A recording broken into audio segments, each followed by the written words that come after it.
Uncluttered and Unfiltered is brought to you in part by CareX. For older adults, aging in place is a key part of the American dream. And yet only 10% of us have homes that are aging ready. And we admit to not even knowing where to begin when it comes to making our own homes or our mom's homes safe and comfortable. CareX.com is more than just the place to go for affordable, easy to install, and often fold away equipment. It's also a resource. They deeply care about supporting caregivers. Well, we've teamed with CareX to offer you a 20% discount on CareX.com. We've got a link in our show notes, or when you're checking out, use the code Uncluttered20. That's CareX.com, Uncluttered20. Don't wait for a medical emergency or life-changing event to visit CareX.com. Welcome to Uncluttered and Unfiltered, the podcast urging you to let it go and don't look back. With nationally acclaimed professional organizer Christine Stone and self-proclaimed hot damn mess radio and TV personality Eden Kendall. Welcome, everybody, to Uncluttered and Unfiltered, the podcast for women over 50. We like to say if you are a woman over 50, you found your people. And we are excited today because we're going to talk about the thing that bonded us originally to each other. You know, if you are new to our podcast, my name is Eden Kendall, and I am a broadcaster of many years. Christine Stone is a professional organizer, and we first met on a TV show. Yes. And we had a great chemistry. We sometimes even dressed alike by accident. I remember that. We really enjoyed each other's company, but it wasn't until one day she was doing a segment on memorabilia and brought in an album that she still had to this day. And it was Donny Osmond. Yes. And I said, no kidding. I had this same album. I loved Donny Osmond, still do. I couldn't believe the stories, and you've heard them, you guys. You've heard them if you've started with us from the beginning or gone back and listened to past episodes. You know, this woman, it was gaga over Donny Osmond. And that's how our friendship became serious when I found out I had a fellow Donny Osmond fan. But it didn't stop at Donny Osmond. There were many teen idols, many Tiger Beat studs that we both enjoyed. And so today's episode focuses on some of those names for a few reasons. One is, and Christine has said this over and over again, when it comes to memories and memorabilia, music, and not all of these guys we're going to talk about are based on music. Some of them are just actors, although oftentimes actors who were not musicians were made to record albums. Oh, yeah, you'll see. But we find that music is what really triggers the memory process for both of us, and we think probably for you too. So we're going to talk about that. Another thing we want to tell you about is we have become total fangirls of a podcast that is also for Gen X, if you will, or boomers, if you will. And we want to share that podcast with you and let you know that these ladies have agreed to come on our podcast in just a couple of weeks. It's called the Pop Culture Preservation Society. Obsessed. We're obsessed with it. I have listened to almost every episode they have ever made, and I can't say enough.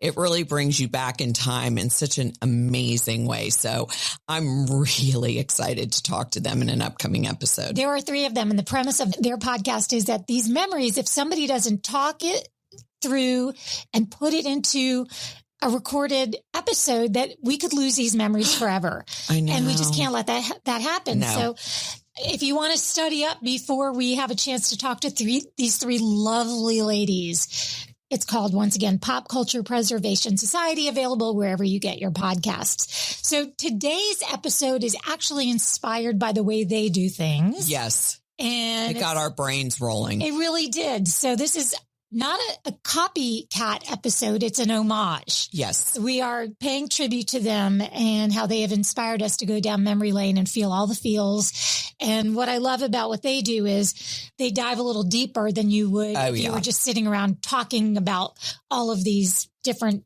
names and memories. But before we do that, in an upcoming episode, you promise that you will talk about ways to preserve this memorabilia. Yes. So that it doesn't become just more clutter in your home. Yes. And talking about our own memorabilia, not your kids. Yeah. Everybody has their own memorabilia that they have a very hard time parting with. So we'll be talking more in a future episode about your own memorabilia? There are some things that I wish I still had. For example, I would have loved to have been able to produce that same Donny Osmond album, but I know that it's likely gone forever somewhere in an attic or was in a box that was given away. I never took it with me when I left for college, never came back to collect it when I got married, none of those things. But the thing that I most wish I still had was the local radio station in Miami, Florida, produced these little pamphlets every single week called Y100 Lyrics of the Week. And they would fold them up, trifold them, and put them at a jeans store at the Dadeland Mall. And every week I would beg my mom or any family member that was maybe going by the mall to stop into the jeans store and pick up this pamphlet. And was it the Just Pants store? It was Just Pants. Oh, it was Just Pants. All don't know, I also grew up in Miami, so we have that in common as well. Yeah, it was Just Pants. That was the name of the store. Just Pants. I almost said it, and then I thought, well, nobody will know. Oh, I know. So Just Pants had these lyrics of the week, and they would, on the front of it, whatever the number one song of the week was, they would type out the lyrics. And then inside they had some other things, maybe a commercial for somebody, and they would maybe do a spotlight on one of their DJs. I saved those in a box and do not have them anymore. And I wish I did, because when they stopped producing them, I had maybe 50 different. So for about a year, I was able to collect these. I don't know if they stopped making them. Oh, I'm sure they did. Very sad, but I remember having the lyrics for Tonight's the Night by Rod Stewart, which was very classy at the time. Yeah. Things like that. All right. So we're going to go down a list of these celebrity crushes we had when we were younger. And we are reliving the giddy feeling. Now, we're not necessarily going in chronological order. No, we're not. But I did try to get them oldest to youngest, but they're not 100%. Before we begin, I had a conversation with you and I said, this is what's been freaking me out over research for my podcast. I can remember exactly where I was hearing most of these songs or seeing most of these people. But if you asked me what I did last week, I could not tell you for the life of me. I really couldn't. And so it really shows you how certain things are really just embedded in your brain that you just can't stop remembering. I can see the lyric of the week for Devil Woman by Cliff Richards, but I can't tell you what I had for dinner last night. Yes. It's so bizarre. Really. I don't know, but I'll be sitting in the car and hear a song and go, and like my brain just goes back to sitting on that street with a girlfriend talking, saying, oh my God, I love this song, or listen to the lyrics. Remember when you were young, you go listen to the lyrics. Yeah. This is the best part. So, and you can remember it. You can remember the part of the title of a song that was in parentheses. Right. December 1963, Oh, What a Night. Oh, yeah. And then ask me what I had for lunch yesterday. If it wasn't for having it be a holiday, Easter, I would have never remembered what I ate yesterday. Yeah. So it's been an experience, let's say that, going down memory lane, and I have loved every minute of it. So we had a good time. Friday had a call that was over an hour long, and we went down this list. Most of the names on the list we had were identical. Not all of them.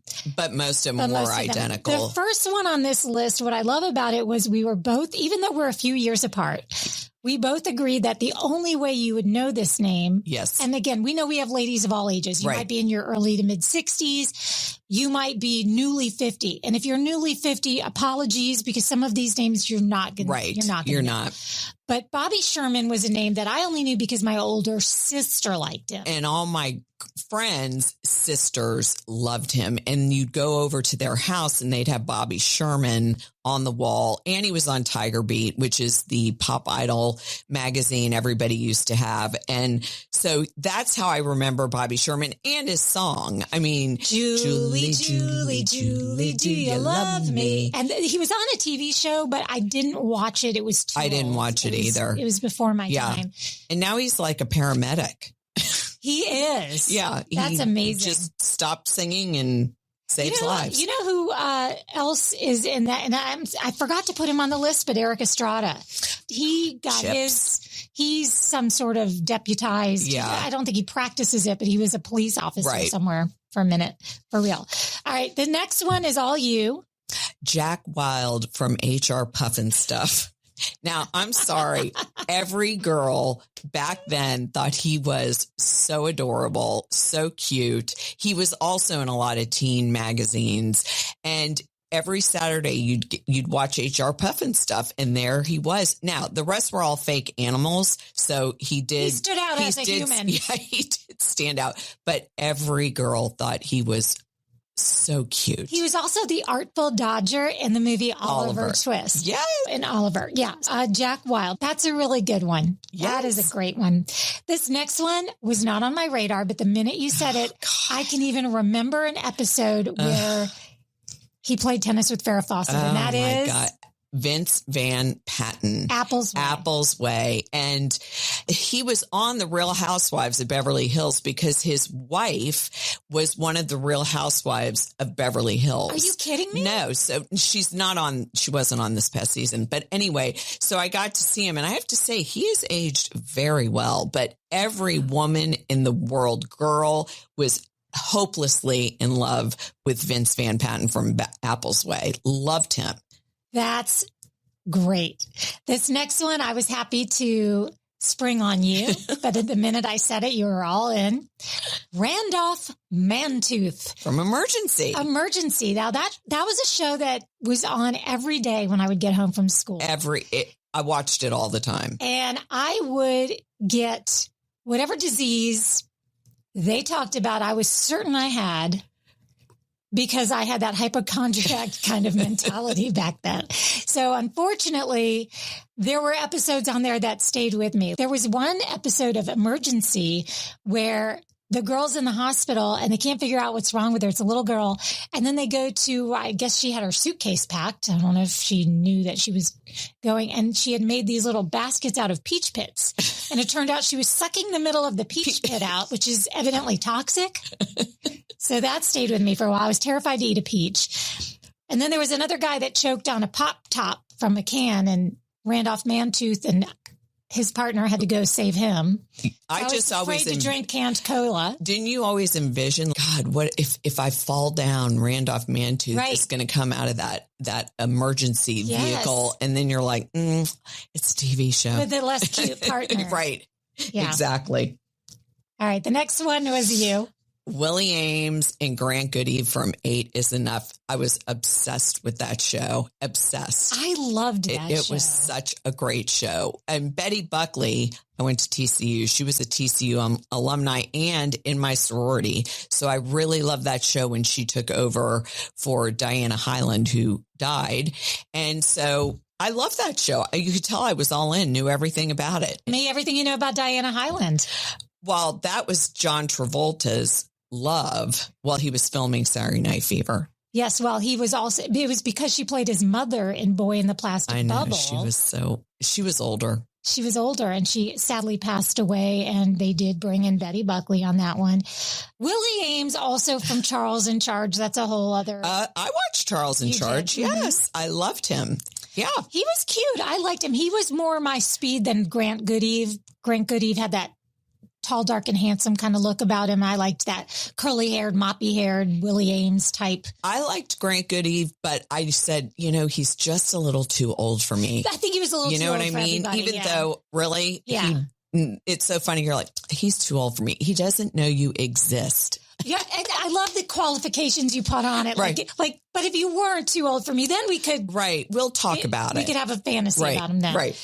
Scott Baio. Now, Scott Baio, I think, did we first see him in Happy Days? Was that where we first met him as Chachi? Chachi. Yes. And then there was Joni Loves Chachi. Yeah.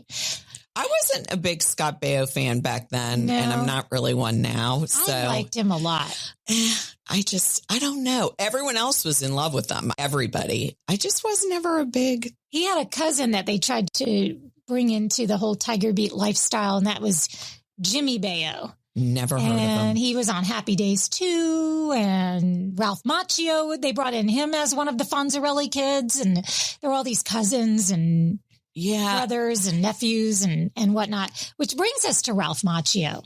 Now, Ralph Macchio, I loved. He was in The Karate Kid as well, but he just has such a great disposition to him, I think. I really, I even like him now. I just see him in random things. I'm like, it's Ralph Macchio. And he's in Cobra Kai, which is, of course, the spinoff of Karate Kid. And he was in The Outsiders. Which we're coming back to. We're going to circle back to because they were all in that. All of them. All the pop culture guys. All right. So here's the next one. Leif Garrett. I was not a fan, but you were, and I get it. And I get it. So that radio station I talked about, Y100 in South Florida, had an event, and it was a walkathon. They were the radio sponsor for the walkathon. And they said, Leif Garrett's going to be there. He's going to be there. He's going to be there. Mom, we have to go to the walkathon. So we went to the walkathon, and I remember at the end of the walkathon, they had parked the van, and here comes Leif Garrett. They bring him out on top of the van, or maybe it was a stage on my memory. Right. It was on top of something. Right. And I had my camera, and I'm taking pictures. I get my pictures back. He's a dot. There's no chance I'm convincing anybody at school that this is really Leif Garrett. He's tiny, tiny, tiny little dot. But he was the guy that you knew somebody was not a fan if they pronounced it Leif Garrett. And I did pronounce it Leif Garrett. Yeah, that was one of those. He was Mr. Pop Idol, though. He was on every magazine. I think because of my age, being 61, he wasn't. He was kind of after for me. Like I was already older, so I didn't really. He wasn't of my era. I have a good little fun fact about him.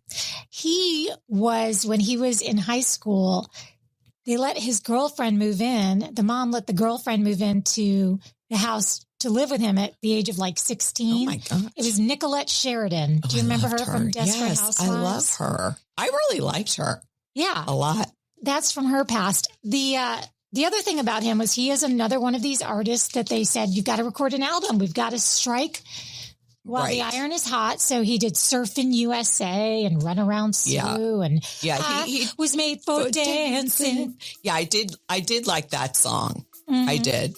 That was a good one.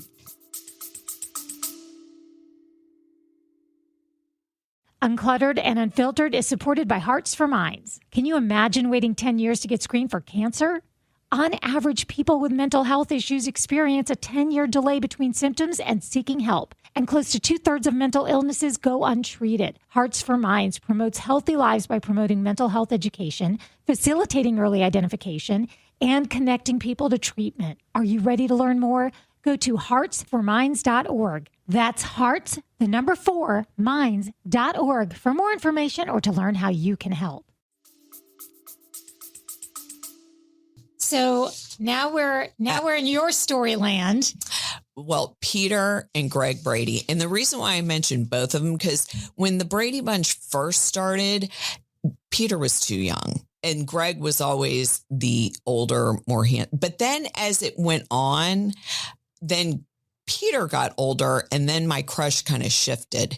So when I was working at a local community place around Jacksonville, they said, we need some extras to sit in the gym. And I said, for what? And they said, Barry Williams is coming to shoot like a Lifetime movie. It was something like really ridiculous. And I said, Barry Williams from the Brady Bunch? And they said, yeah. And I said, oh my God, I want to go. Let me sit in the front. Like I was so excited. And they were all looking at me like, okay. Cause you have to remember at this time, he was really a nobody again. I mean, he had those dried out years. And so anyway, he wasn't as popular right then. But he took a picture with me and I still have it. And he was so, so nice. I can't tell you how nice he was to everybody. And, you know, this was in a big gym where people could just come up to him and he would talk to everybody. He is such a really nice guy. So whenever you meet the people you've always fantasized about, when they're really, really nice, it's like icing on the cake. Oh, I'm glad to hear that. Yeah. I really am. I'm really happy about that. I was not a Greg Brady or even a Peter Brady fan. And I think the reason is I was watching all of these shows in syndication when they were on, and I was so team Partridge Family that the Bradys, I just thought they were the nerds, and that Keith Partridge just was the cool guy. And I was like, Keith Partridge would never hang out with Greg Brady. And that just was an attitude I had. So it was David Cassidy for me. Okay. And I loved him, but he also was more my older sister's speed. It's just that I thought based on cuteness and the fact that he was in a band, and I just really loved him. I loved the Partridge Family more than anything. My brother loved David Cassidy, so I would hear all the David Cassidy, but like I said before, I thought he was a little too old for me. Mm-hmm. And Danny Bonaducci, no. So, but I did have a kind of a girl crush on Lori. I think we all did. Susan Day, because everyone else had like blonde hair and she was the first brunette. Yeah. And I just thought she was so pretty and her long brown hair. So I think she was like my first girl crush that I thought, oh my gosh, Lori Partridge, she can sing. She's pretty. Do you remember when she was getting a radio station in on her braces? Yes. That Lori Partridge was like, you wanted to be her. You wanted to be best friends with her. Yep. The guys loved her. Yeah. The thing about the Partridge Family that I remember too was my sister and I had instruments that my dad made for us. They were fake instruments. Eventually we got older and we got real instruments, but she had the tambourine. I had it. Yeah, but mine was a tambourine, but it was made out of like a cookie tin can that he put some beans in so I could shake it. And then my sister's was a guitar that was made from just, I don't know, cardboard or whatever. And we would play the record and put on the shows. We all put on the shows. But I was Tracy. I was Tracy. And that nobody was really Lori or Mrs. Partridge. My sister was Keith. She was David Cassidy. She wanted to be the main singer. All right, here comes another music memory for us. Oh my gosh, Davy Jones. From the Monkees. And I have to say, I did watch the Monkees. Did you? Yes, but only they didn't show it in South Florida, to my recollection ever. I only could see it when I was visiting my grandmother in New York. Oh, really? At 4:30 every day. Yeah. Oh, I remember watching it all the time because my older brother also liked the Monkees. So it would give you something in common with your older siblings. And I thought, oh my God, Davy so Jones was so cute. British accent. And he just was so cute. Everything and about him. Sweet and yeah. Yes. And sassy. So did you ever see when they did the Traveling Brady Bunch episodes? They're spoofs. They aren't the real people. So they had this in 89, so this something is like a live touring show? A live touring show. And they go from place to place. And they came here. And I made my husband go. That poor man has gone to every nerdy event known to mankind. Mr. Rock and Roll is with Miss Nerd. Anyway, so we go to see the Brady Bunch show, and they don't tell you, this was the best part of it. They never tell you what episode they're going to remake until you get there. So we had no idea until we got there that it was the Davy Jones episode. So, okay, I'm excited anyway, just to have somebody sing, "Girl, look what you've done to me, girl." Remember I used to say girl? Anyway, and then the real Davy Jones comes out to sing the song. And I mean, literally, my husband's like, calm down over there. I was so excited. That place must have erupted. Oh, it erupted. Everybody was so excited. And then afterwards, we waited because they said he was going to sign autographs, but he must have gone out of a side door because there were so many people waiting to get this man's autograph in 1989 that I never got his autograph or a picture, but God, I'll never forget that night. It was so weird that the entire episode was done and then there was Davy Jones. And by the way, that was my favorite episode when I was a kid. So I think that's why I got so excited. Oh my gosh. And do you remember that you didn't know what episode was coming on and you would just, for the syndicated shows, yeah, you didn't know. I mean, TV Guide would have the description of shows when they were new episodes. Right. But when it was syndication, you didn't know. So if you were watching and that episode came on, you couldn't believe your luck. I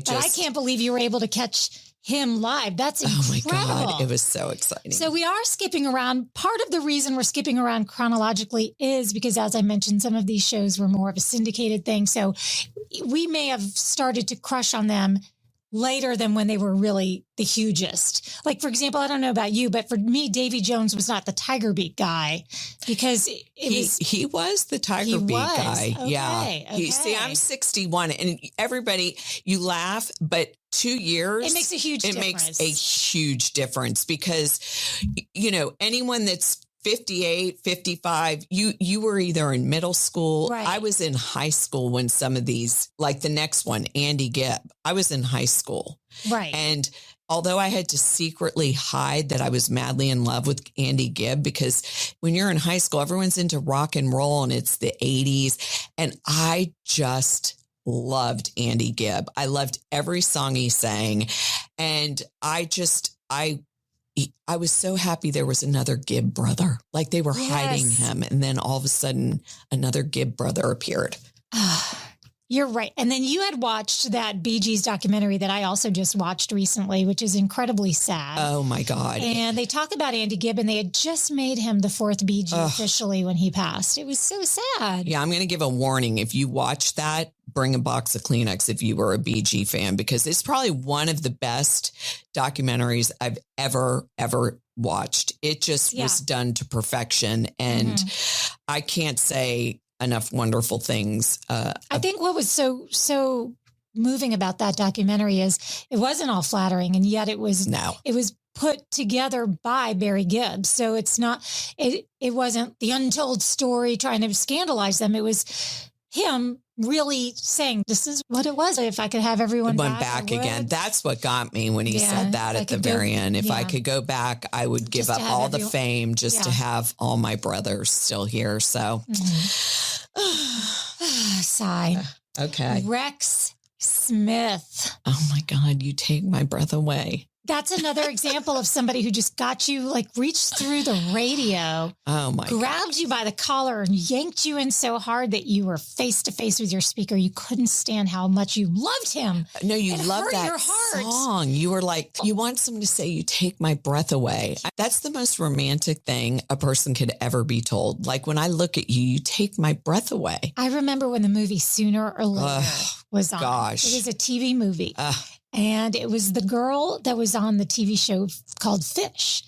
Denise, gosh, why didn't I look up her last name? Denise Richards, Denise Fisher, Denise, I don't know. She was on there. She was young and lied about her age.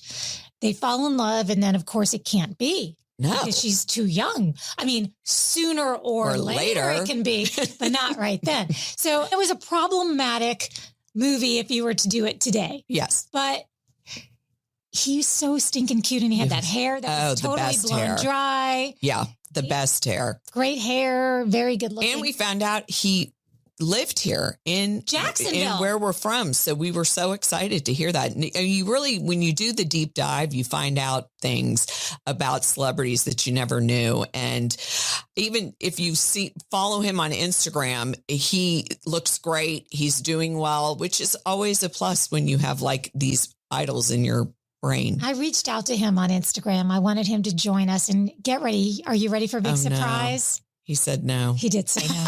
Surprise. I thought for a minute he would at least reach back. Sometimes they'll get back to you and say, please contact so-and-so, my manager. Evidently he's busy. So he is not, it's not meant to be. All right, here we go. This is probably one of the bigger ones for me. For you. Yeah. Which shows the age thing, because I was already.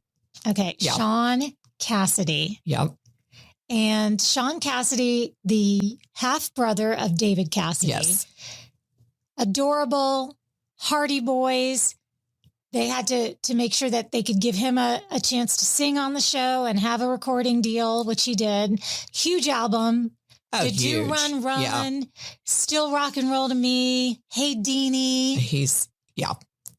And Parker Stevenson was on that show as well. And he was for the older girls. Yeah. I think. Yeah, I think so too. Really Everyone was in love with Sean Cassidy. Yeah. Yeah. The long hair. He's so cute. So the next one up, we met him on the Osmond show with the Osmond brothers, introduced us first to Tony DeFranco and the DeFranco family. And I had this album. Oh, I loved, well, first of all, he looked like Donny Osmond. He had that Donny Osmond He had look. that look. I loved him, but I loved that song. Heartbeat is a love beat. And when love beat, it's a good, well, we were going with different verses, but yes. And it had the whole, you could hear the beat in the background. The heartbeat. Do, do, do, do, Right. do, do, do. And it was a true one-hit wonder. It really was. Although because I had the album, I do know some of the other songs they sang. Yeah. However, and I at one time could have told you every brother and sister's name. There was a Marissa. Oh, really? There were all these different family members. Now, I do follow him on Facebook. Evidently, he is a realtor in California. Oh, really? And occasionally they get together and do shows. Oh, wow. And how did he look? I always want to see just like what you think he would look. Oh, really? He kind of had a Davy Jones look. Oh, okay. Like, you know how when Davy Jones was older, we got to see him a bunch? Yeah. He had that look going for him. So very handsome. Yeah. So very handsome, I think. Robbie Benson. Well, I can't think of him without thinking of Ice Castles. And then when I think of Ice Castles, I think of the theme song by Melissa Manchester. Then I cry. So, I mean, he was always in a movie that you said he's one of the nicest guys ever. You could tell that he just had to be nice. He was so nice when she was blind and she fell on the ice and he went over there. And he said, we forgot about the flowers. Oh my God. That movie was amazing. I think I went and saw that in the movie theater 3 or 4 times. I've seen that movie. Even now, if it's on with commercials and everything, you always watch it and you get to that part and you're like, when she puts her skates on and she goes down to the ice skating and everyone's at the party and you're like, don't do it this time. Right. Don't do it. Or when she takes the fall and they always had dramatic music back then, like really dramatic. Slow and you motion. saw it was happening and like it's coming. Be careful. Right. Oh my God. No. But he was great. Robbie Benson. I just always thought not only was he cute, but he seemed like such a nice guy. Yeah. And that I actually had an autographed picture of Robbie Benson. Oh, you did? Yes, I did, because my father had met somebody who worked on the movie One-on-One. Oh my God. Another great movie. And somehow got my sister and I each an autographed picture. So I'm assuming it was authentic. I don't know. It's again, one of those things I wish I still had. I do not. Rick Springfield, Dr. Noah Drake. Yes, I knew him. And that's how I originally knew him from. I was too old. I was more into the General Hospital part of him. But then it was the 80s and you had to love his music too. His music, he was a legit rock star. He was great. Unlike some of the Tiger Beat kind of, let's make sure you record a song so we can capitalize on it. His music was legitimately good music. Jesse's Girl was like your 80s anthem. Yeah. You know, early 80s. Dog album that I had. That was good. But Noah Drake was. Yeah, Dr. Noah Drake. That's when they kind of tried to get him as the teen idol in that lab coat. Yeah. You know, he was so handsome. He was so handsome. And then everybody on that show at that time was after the one virgin nurse. Right. Remember that show? Oh my gosh. All right. This brings us to something that we have actually discussed here before, at least on our social media, and that is the late, great David Soul. Oh, I know. He just died too. He just passed away. Yeah. Did you guys cover him in your Christmas Dead karaoke that you do every year? I shouldn't say that so insensitively. Yeah, don't say that. It's actually very fun. It's a tribute. It's a tribute. They do a tribute to all the people that pass away in the course of a year on Christmas at your house. That are musicians. And you do karaoke. Yeah. You probably forgot to do Don't Give Up on Us. This year, I'm trying to think. You had a lot there. Tina Turner. Yeah, there were a lot. Jimmy Buffett. But it's a tribute to all the greats that have gone. And everybody loves it because it's memories. Music memories. So, so David Soul, we lost. Don't give up on us, baby. You should never give up on us. Starsky and Hutch, of course. And we talked about this before, too, that Tiger Beat magazine used to try to pit you against. You had to pick. Were you Starsky or were you Hutch? And it was kind of going in favor of one until the other came out with that song. And then it was all over. Another one-hit wonder.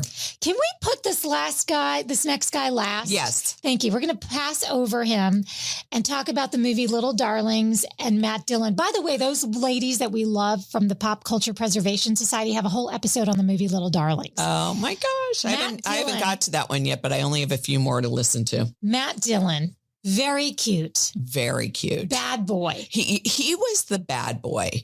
He was the one everyone really liked when you were a little older because you wanted the bad boy. When you know what I mean? Yeah. And he was so handsome. Oh my God, was he good looking? So cute. So cute. Which brings us to Rob Lowe, who I still love madly. I still love him madly too. Oh my gosh.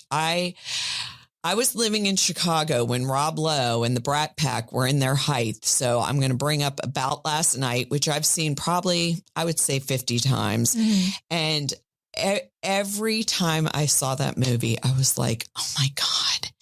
I mean, that and St. Elmo's Fire. Rob Lowe, I just can't, I don't care what he did in his bleep of some little mishap. So long ago. And he's in everything now. He seems to really rally and come back in a huge way. He was fantastic in Parks and Rec, and now he's in a firefighter show. But he's just great. I loved him in Parks and Rec. I loved him in every Brat Pack thing there was. I loved him in. We both loved Michael Jackson. I love the Jackson 5. I loved Michael Jackson. I have those albums too. I know it's controversial now, but one thing, and I think I talked about this before, is after that one documentary came out, I felt like I was not supposed to like him. So I didn't listen to any Michael Jackson. If it came on, I would turn it.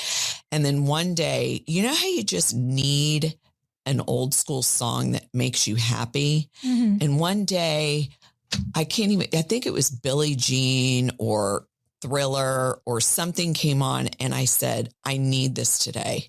I need this song today. And I didn't turn it. And then I realized what someone had once told me, you can like the music and not like the person. It's okay.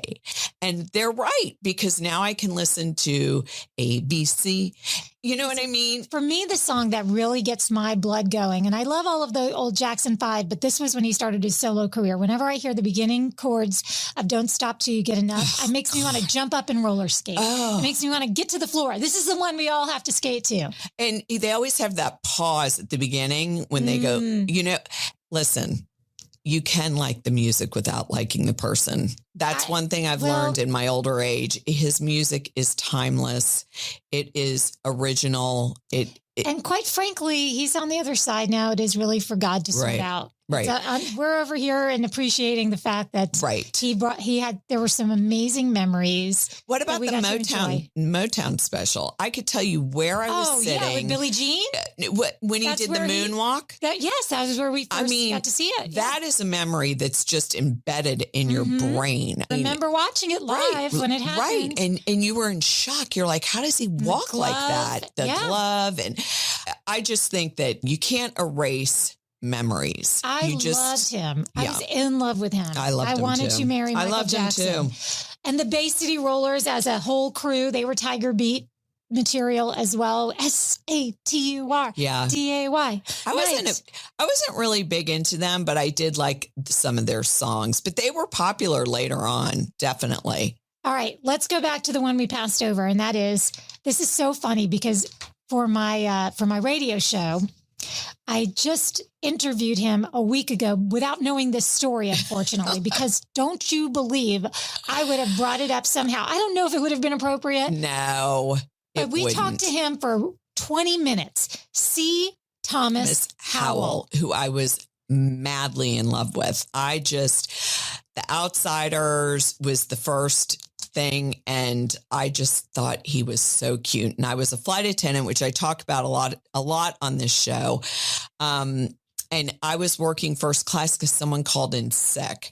And when you're really new and junior, at least at the time when I talk about this, I always say at the time, because things are so different now, you didn't get to work first class. That was when you had seniority. And I got to work first class. And I can't remember if I was coming back from LA or Vegas. I just can't remember, but I was going back to Chicago where I lived, and he was in first class on the flight. And I mean to tell you, I didn't even know if I could really talk much. And at the end of the flight, yes, we're familiar with your silence when you meet a celebrity. Yeah, when I meet a celebrity, sometimes that I can't talk.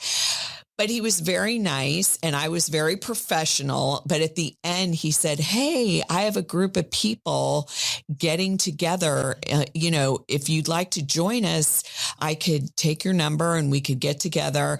And I'm like, "Thank you so much. But unfortunately, I have plans." Because even back then, everybody, before true crime, I'm like, who are his friends? Am I going to lose an organ, get an arm cut off? Am I going to be dead in a ditch somewhere? So I politely declined. Anyway, it turns out then I would say 6 months later, Secret Admirer came out and I was sitting with a bunch of girlfriends watching. They're like, "Oh, look." And I go, "Oh my God, that's C. Thomas Howell. He was on my flight." And she's like, "No way. Did you?" I go, "He asked me to go with them and I turned him down." She's like, "Are you crazy?" So that's my C. Thomas Howell story. He was so, so nice. Although in Criminal Minds, he was a psycho killer, just so you know. He had a name. He was God. The Reaper. Yeah. He was so scary. And see, when I see the Criminal Minds, I'm like, maybe I did the right thing. I don't know. I love that. Well, we have gone a little longer than we usually do because we were so excited about this topic. And we haven't even really gotten to the ones you guys shared with us a long time ago on our Ladies Only Facebook group, which I'm about to tell you how to join. But some of you guys said Sean Cassidy, David Cassidy, Patrick Swayze, who we never got to. Let's see. Willie Ames was on that list. Donny Osmond, of course, Andy Gibb, Rick Springfield, Leif Garrett. So we know that we're in your wheelhouse, yes. You guys. That Ladies Only Facebook page is very accessible to you, but you have to join. It's a private group where we can kind of let ourselves just be ourselves. And it's Uncluttered and Unfiltered Ladies Only. So find that on Facebook. Just go into your search bar, Ladies Uncluttered, Unfiltered, Ladies Only. Ask to join. We'll let you in. You can post memes. You can post questions if you want to find other women who have started a family later in life, or maybe other women who are in menopause or are letting their hair grow silver. Whatever it is, this is your forum. And as always, we're going to ask you to do some of the things we always ask you to do, which is leaving us a review with as many stars as possible. What that does is helps others find us. There's a whole algorithm thing, but mostly we want you to tell one friend. Just one. Just one. So whether it's that album that you're going to not let go of physically, but maybe the shame about hanging on to it, you're going to let go of, you can let it go. And don't look back.